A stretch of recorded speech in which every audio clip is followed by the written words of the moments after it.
Some people are born into families that feel like a warm room, where even if things go wrong, there's a sense that you're wanted, that you belong. That wasn't my family. In my family, warmth wasn't shared. It was rationed. And my older brother Jason got the biggest share. Growing up, he could do no wrong.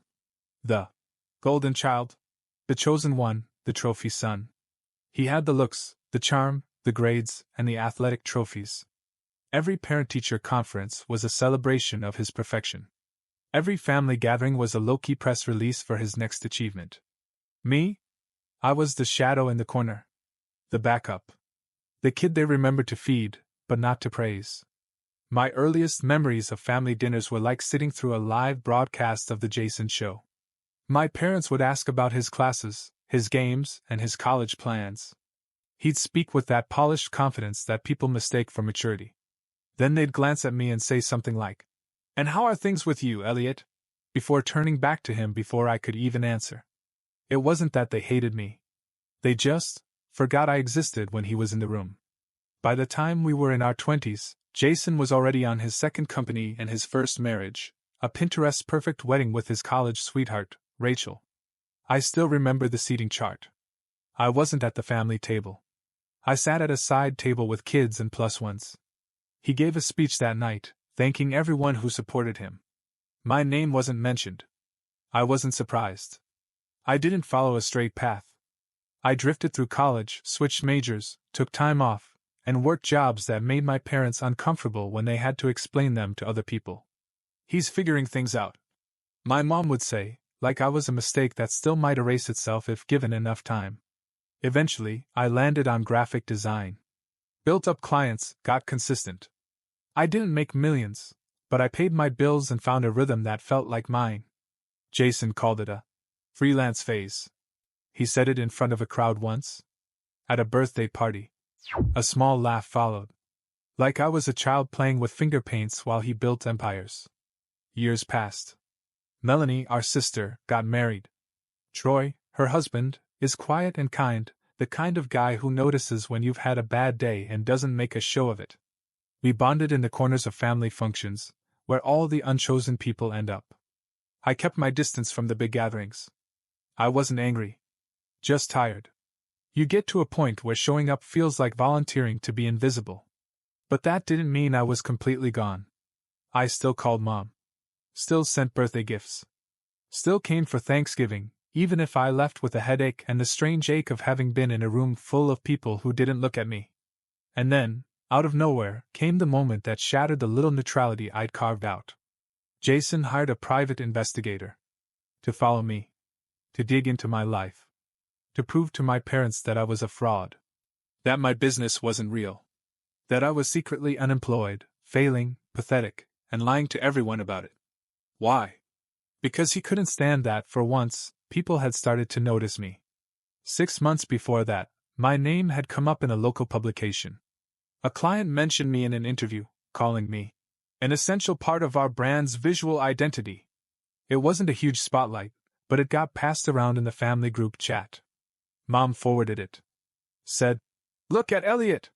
That was rare. Almost unheard of. Jason saw it. The attention had shifted for a second.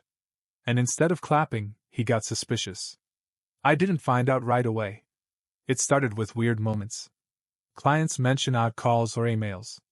Someone asking if I'd ever worked for a particular agency, a name I hadn't heard in years. Questions about timelines, past jobs, and invoices. Then one day, I got a call. Blocked number. A man's voice. "Mr. Ellis, I just wanted to confirm your involvement in a consulting contract back in 2019. We're compiling a background file." I paused. "Who are you with?" Click. Call ended.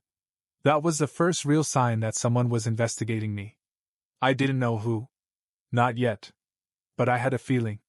And I was right. It didn't take long to find out who was behind it. I didn't have to dig through files or hire my investigator. It came from Melanie. She called me out of the blue one morning, voice low, like she was in a place where she could be overheard. "Elliot," she said, "I think you should know what's been going on." I sat up in bed, already tense. "What are you talking about?" She hesitated, then said it. Jason hired someone. Like a professional. A pie. He's been asking questions about you. About your work. About your finances. My heart dropped. Why? Because he wanted proof. She said. Proof that you're lying. That you're not making money. That you're a fake. I didn't say anything.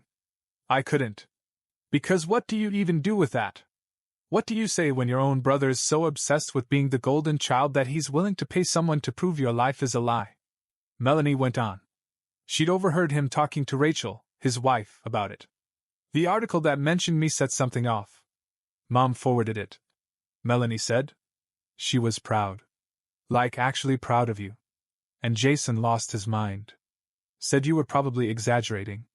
It was probably just a friend helping you out. That you couldn't be succeeding. That word. Succeeding. I guess that was the trigger. Because in Jason's world, success is a zero-sum game. If I was doing well, it must have meant he was doing less well. I asked Melanie if she had confronted him. She said no. She was scared. Not of Jason hitting her, he wasn't violent. But of the fallout. The family tension. The way everything always tilted in his favor, no matter how cruel he was. I understood. I'd stayed silent for years for the same reason. But now I was furious. Not the loud, dramatic kind. The cold, still kind. The kind that settles deep in your chest and doesn't burn, it chills. I went through my email, my call logs, and my client messages. Found 3 separate red flags, inquiries that now felt clearly staged. Fake names. References to projects I never listed publicly. Even one request for a copy of my tax form, phrased as if from a potential client vetting. Contractual compatibility. Jason had gone deep. I confronted him a week later. I waited until the family's monthly group dinner, the one at Marianne and Frank's house, where Jason always arrived late and left early. I was already there when he showed up. Crisp button-down, new watch, acting like the center of gravity. He made a joke when he walked in. Everyone laughed. I didn't. I just stood up and said calmly, "So, how much did you pay the PI?" The room froze. Jason looked at me, a smile flickering. "What are you talking about?" "The guy you hired to investigate me. Ask about my job. Dig into my past." "I know. That's ridiculous." He said it too quickly. His voice didn't even carry indignation, just an edge of panic. "You're being paranoid," he added. But his eyes wouldn't meet mine. Frank cleared his throat. "Elliot, what is this?" "Ask your son," I said. "He didn't just hire someone. He tried to tank my clients. He wanted to make you think I was lying about my life. About everything." Jason scoffed. "That's absurd. You think I'd waste money to check up on you?" And there it was. Waste money. Because to him, I wasn't worth the effort, not publicly anyway. Only in the shadows. Only behind closed doors. Only when he thought no one would find out. Then Melanie spoke. Her voice was small but carried more weight than anything I could have said. "I heard you," she said. "Talking to Rachel. I heard you say Elliot's probably just pretending to be successful." Everyone turned to her. Even Mom. Jason's face shifted. Not shocked. Not even angry. Just annoyed. Like he was caught cheating on a test and was now being inconvenienced. He looked at me and said, "You want to be taken seriously? Get a real job. Then maybe you won't feel so insecure." And that was the moment I realized the truth. He didn't investigate me because he thought I was lying. He did it because, for the first time, I was being seen. And it terrified him. I walked out without saying another word. Didn't slam the door. Didn't yell. Because nothing I could have shouted would have hit as hard as the fact that everyone finally saw who he was, and who I had been, quietly, this whole time. After that night, things didn't explode. They unraveled. Slowly. Quietly. The kind of unraveling you don't hear unless you're listening for it. Fabric pulling at the seams, thread by thread, one denial at a time. No one ever said Jason was wrong. No one apologized to me, either. What happened was more subtle. People got quiet around me. The group chat? Dry. Family dinners? Rescheduled. Phone calls from Marianne got shorter. Less curious. More check the box. It was like I'd violated an unspoken rule. Keep your head down, and let the golden one shine. And now that I hadn't, now that I'd shown people what he'd done, they didn't know how to look me in the eye. I didn't try to explain myself. Didn't send a follow-up email or text clarifying my tone. I let the silence settle. Let it do the work for once. And it did. Because when you stop doing the emotional labor, people start to notice how heavy the room is. A week later, Melanie came over. Unannounced. No call. She just knocked, holding 2 coffees and a bag of takeout. We sat on the floor of my apartment, eating noodles, not talking for a while.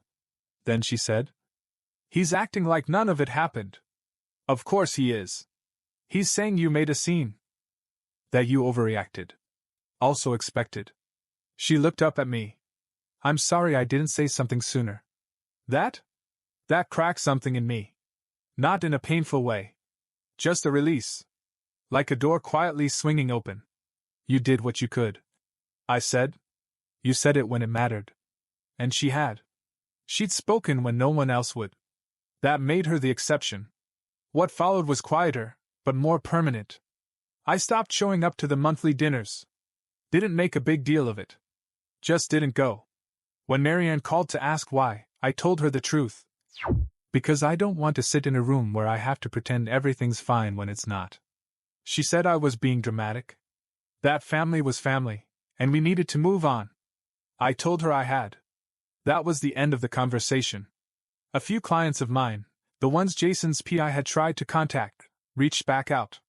One said, "We got a weird vibe and didn't respond. Sorry you had to deal with that." Another told me, "Whatever that was, it didn't change our view of your work."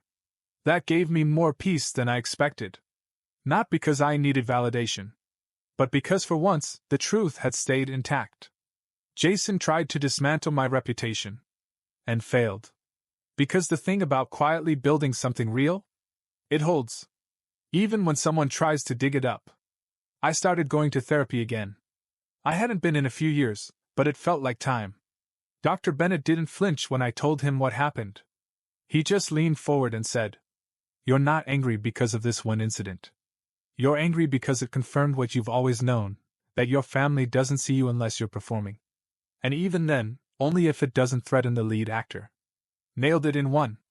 After that, I started permitting myself to live differently. No more tiptoeing. No more explaining.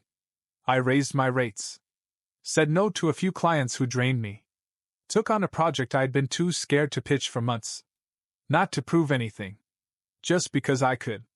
And one afternoon, while cleaning out an old drawer, I found something from years back. A birthday card from Jason. Barely signed. Generic. But inside a line stood out. "Proud of everything you're trying to do." Trying. Even then, he didn't see it as real. Just an attempt. A hobby. A phase. That was the last time he ever wrote me anything. Now, years later, I finally understood why that word had stuck with me so hard. Because it told me everything I needed to know. To him, I was never actually doing anything. I was just trying. Trying to matter. Trying to be seen. Trying to catch up. But not anymore. The thing about golden children? They're not used to silence. They're used to controlling the room, with charm, with confidence, with that magnetic ease that makes everyone lean in and assume they're right. So when Jason realized no one was rushing to defend him after I walked out of that dinner, he did what golden children do best. He reframed the story. It started small. Melanie heard him downplaying everything at a family gathering a few weeks later. Said I was going through something. That I'd misunderstood a few things. And that he'd never actually hired a private investigator. He claimed it was a guy he knew, who just asked around as a favor. I never meant for it to get that far. I just wanted to protect our family from being misled. Let that sit for a second. Protect our family. As if I were the danger. As if my quiet, steady life, my client list, my freelance career, my peace, was somehow a threat to the well-being of the family brand. The sad part? It might have worked once. 2 years ago, I probably would have gotten a call from Marianne saying I should understand where your brother's coming from. Frank would have stayed silent, like he always did. Emily might have shrugged it off. But not this time. Something had shifted. Jason was talking, but no one was nodding anymore. Melanie told me about one moment that stood out. They were at Aunt Leanne's house, a casual get-together, a few relatives in the kitchen passing around drinks. Jason started in again, trying to make it seem like I'd lashed out at him without cause. He's just always been kind of sensitive, he said. But this time someone else, Troy, Melanie's husband, looked at him and said, or maybe he just got tired of being treated like he didn't exist. No drama. No shouting. Just a simple sentence. And it landed. Harder than Jason expected. That moment told me everything I needed to know. People were paying attention now. Not because I forced them to, but because the pattern had finally broken. In the weeks that followed, I started noticing something strange. Small messages. Quiet acknowledgments. A cousin I barely talked to sent me a DM. Just wanted to say, I've been watching from the background. I've seen how you've carried yourself. That takes a lot. Hope you're good.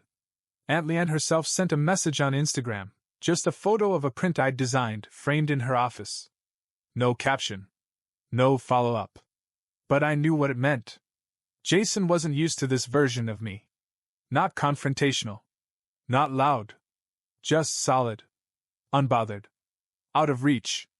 He tried to re-engage a few times. A text here. A half-hearted, hope all's well, dropped into the family thread. Once, he even liked one of my posts on LinkedIn, a small, strange olive branch I left unread. He never apologized. Never acknowledged what he did. And I didn't chase it. Because here's what I realized. If someone betrays you, lies about you, and tries to destroy what you've built, and still expects to sit next to you at the table without ever addressing it, that's not a misunderstanding. That's who they are. And you don't owe that person a seat in your life just because you share a last name. I started making new plans. Ones that didn't include trying to repair old connections that had never served me. I booked a solo trip. Took on a dream client, a small indie studio that respects my creative direction. Joined a local design group where no one cared about my last name, only about the work I showed up with. And when Thanksgiving rolled around, I stayed home. Made my dinner. Played music I liked. Called friends who had become family. I didn't explain. Didn't apologize. Didn't send a polite decline to the invite I never received. The story Jason told about me? It doesn't stick anymore. Because now people have seen the real thing, and it speaks for itself. I didn't think about Jason much after that. Not in a dramatic I'm done with you way. Just indifference. Like a door you forgot you ever closed. Life moved on. I kept designing. Built a client base I was proud of. Stopped checking the family thread unless someone tagged me directly. Even then, I rarely replied. My silence became its kind of boundary, one they couldn't debate or manipulate. But then I got a message that made me stop cold. It was from Rachel, Jason's wife. We'd never been close. She was polite, surface level. The kind of person who remembered birthdays but never asked how you really were. So when I saw her name pop up in my inbox, I didn't know what to expect. The message was short. Hey.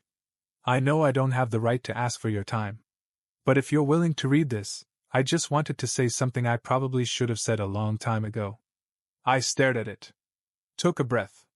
Clicked. I won't defend what Jason did. I won't pretend I didn't know. I didn't help, but I also didn't stop him. And that makes me complicit. I saw how he talked about you. How he dismissed you.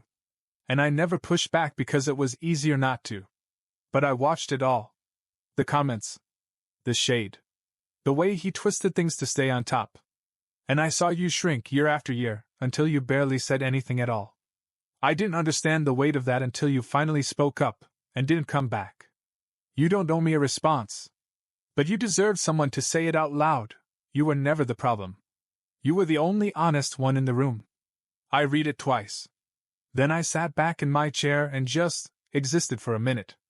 Because when you've gone most of your life wondering if maybe it was you, too sensitive, too quiet, too different, having someone say, "No, we saw it," changes everything. It doesn't erase the pain. But it confirms you weren't crazy. I didn't write her back right away. Not because I was angry. I just needed to hold that message in my chest for a while, let it settle. A few days later I sent, "Thanks for saying what no one else would. I don't need an apology. But I won't forget that you took the time to say it anyway." That was it. Simple. Final. But it meant everything. Later that week, I had dinner with Melanie and Troy. We didn't talk about Jason. We talked about our jobs. Our lives. A new coffee shop downtown. A ridiculous client I'd been dealing with who wanted 12 logo options. By tomorrow. For the first time, it didn't feel like the siblings in exile. It felt like family. The kind you choose inside the mess. The kind that shows up quietly and stays. At one point, Melanie said, "You seem lighter lately." I smiled. "I think I stopped trying to be understood." She nodded. "That's where the peace lies, huh?" "It is." There was no dramatic climax. No screaming match. No full-circle apology from Jason. But I didn't need one. I got something better. A clear view of who I am, who they are, and the line that separates the two. And sometimes, when I sit at my desk, new clients rolling in, art pinned to my wall, tea cooling beside my keyboard, I think about all those years I spent trying to prove I belonged at a table that was never built for me. Then I look around at the life I built for myself. And I realize, I don't need their table anymore. I've got my own. And every seat at it? Earned. I haven't spoken to Jason in months. Not out of hatred. Not to punish him. He just doesn't live in the same world I do anymore. That world, the one where everything's a competition, where love has to be won, where only one person gets to feel successful. I've left it behind. And once you leave, you realize how heavy it was just to breathe there. Every once in a while, someone asks, "Would you take him back if he apologized?" It's a fair question. But here's the truth. I don't need him to say sorry. I needed him to see me. And he never did. Still doesn't. Probably never will. And that's okay. Because not all closure comes from conversations. Some of it comes from letting people remain exactly who they are, and deciding you'll move forward anyway. Marianne still calls sometimes. She tiptoes around things now. She asks how work is, says she saw one of my posts, and talks about how proud we are, without ever naming what happened. I don't push her to. I let her sit in the version of her story she'd built, one where things just got tense, and everyone had their own truth. It's not my job to tear it down. It's just not mine to live in anymore. I've started doing something I never thought I would. Framing pieces of my work and hanging them around the apartment. Not for guests. Not to show off. Just to remind myself, I made this. I made all of this. No investor. No handout. No family name behind me. Just time. Grit. And the decision to keep showing up even when no one clapped. Last week, one of my newer clients asked how I got into design. I told them the truth. That I stumbled my way through it. That I didn't follow the typical path. That for a long time, no one believed I could make it work, including the people closest to me. They nodded slowly. "Sounds like you earned every bit of it." I smiled. Because yeah, I did. And now? I'm not interested in proving myself to anyone who only pays attention when they think I might be failing. If that means fewer chairs at the table, fine. Because the ones that are left? They're solid. Built with love, not leverage. Sometimes I think back to that PI call. That strange, quiet moment when I realized someone was out there trying to pull me apart from the shadows. And now, years later, it doesn't feel like a threat. It feels like the last gasp of someone desperate to keep the spotlight on himself. He couldn't break what he didn't help build. So no, I don't want revenge. I don't want some grand gesture or family intervention. I just want my own life, my own space, and the right to stop carrying things that were never mine. And if I could go back and speak to the version of me that sat quietly through all those family dinners, waiting for someone to ask how I was doing, I'd just say this. They don't have to see you for you to be real. You're already here. You always were.